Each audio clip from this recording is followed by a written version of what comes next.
Hello guys, in this video I'm going to be breaking down an easy process for creating these types of stylized characters in Blender. The first stage for creating any character model is the blockout stage, and the blockout is using simple objects to build up more complex forms of your character.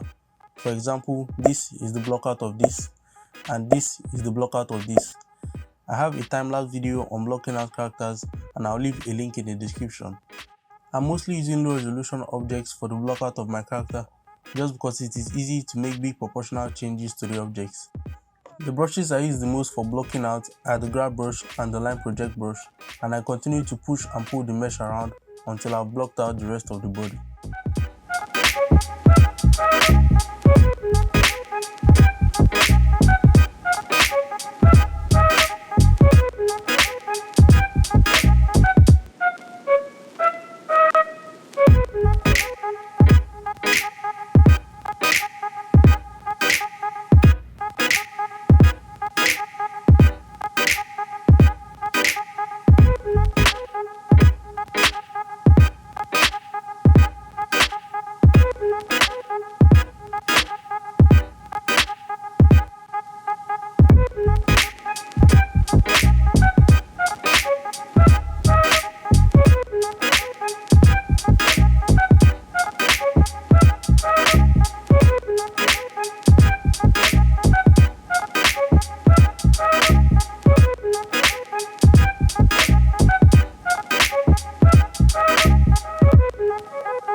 Once I'm done with the blockout, I shift my main focus to the face of the character.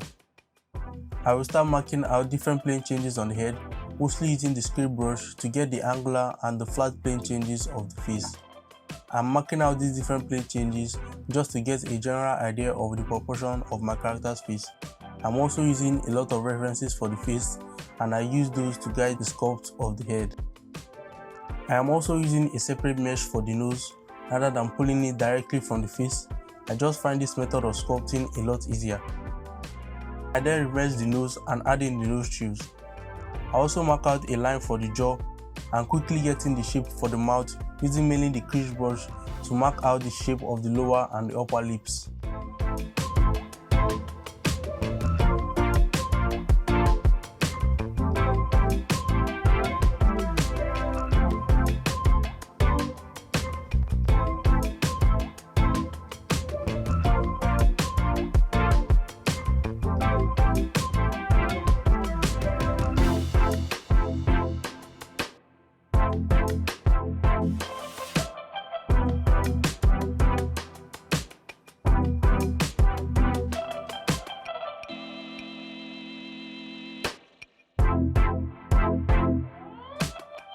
And now I'm adding in a sphere as a placeholder for the eyes of my character. I move it into place and use the crease brush to mark out the eyeline, and then I use the draw sharp brush to get the shapes of the lower and the upper eyelids. And from here on, it is just now refining the sculpt a little bit more and adding in some facial features like the eyebrows and the eyelashes to get a better sense of proportion for the face of the character.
For the retopology of this character, I imported a previous base mesh and started reprojecting it onto my new sculpt.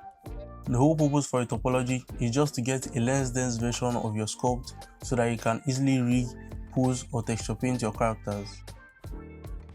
I have an in-depth video on retopology and the link will be in the description. This method of reprojecting the base mesh still requires a lot of tweaking, but it is much quicker than doing it from scratch.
Once I'm done with the topology of the character, I unwrap its UVs. I like to lay the UVs out symmetrically, so I place one half of the character's UVs first, then I go into sculpt mode and I click the symmetrize button. This makes both halves to lie on the same point. Then I select the other half of the model from the viewport. I place the 2D cursor in the middle of the UV grid and scale the selected half by -1. Now almost everything should be laid out symmetrically, but if there are any parts not aligned properly, just unwrap them as you normally would. Now moving on to the rigging. I use the rigify rig to save myself some time, and all I have to do is place the bones in the correct spot.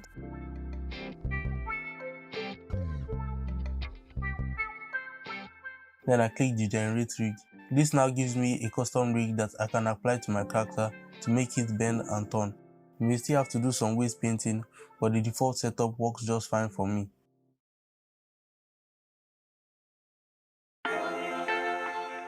Now moving on to the texturing phase. Here I'll just explain my node setup for you guys. I have printed a base color map, which is a general color of the skin with some tints of red around the cheeks and some colors for the lips.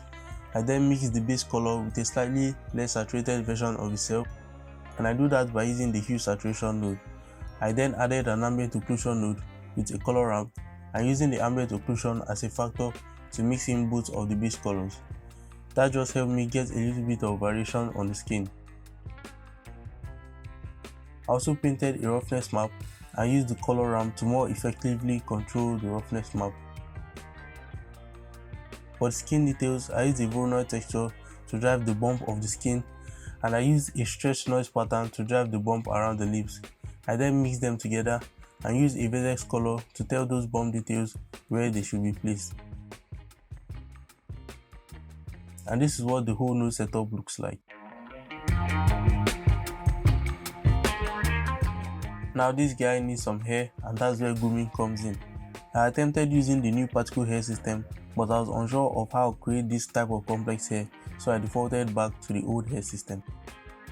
I firstly created a mesh to emit the hair from, and then I added a hair particle system and tweaked some of the settings, mostly the roughness settings and the kink settings. Then I used an image texture to drive how long the hair will be on different parts of the head. I won't go in depth on how I created the hair, but if you are interested in a tutorial, let me know in the comments. This character I'm making here was for an illustration I made a while ago, and for that illustration I needed 2 other characters. So here's how I quickly created those 2 characters.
Now I'm just putting the characters into a nice pose, and once I'm done with that, I animate the poses on the timeline and I export them as LMX files over to Marvelous Designer to model and simulate the clothes for my characters.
Marvelous Designer is my preferred software for creating clothes.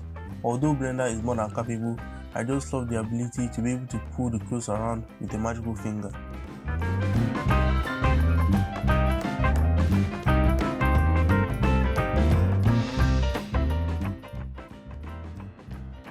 When creating the clothes, I used a basic chest pattern to start off, and I adjusted the proportions to be able to create the clothes for the characters.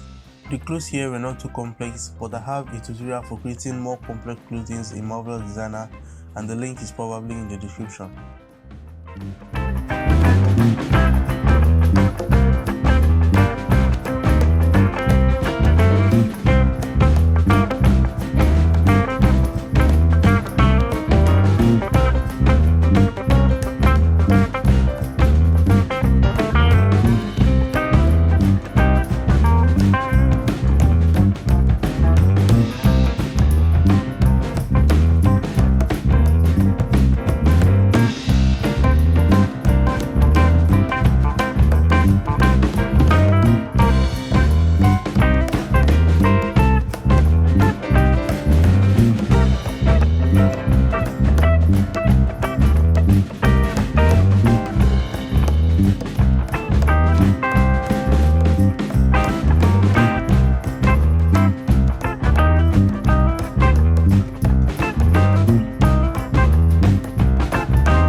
exported the clothes back into Blender, and I set up a little bit of the scene using the asset browser.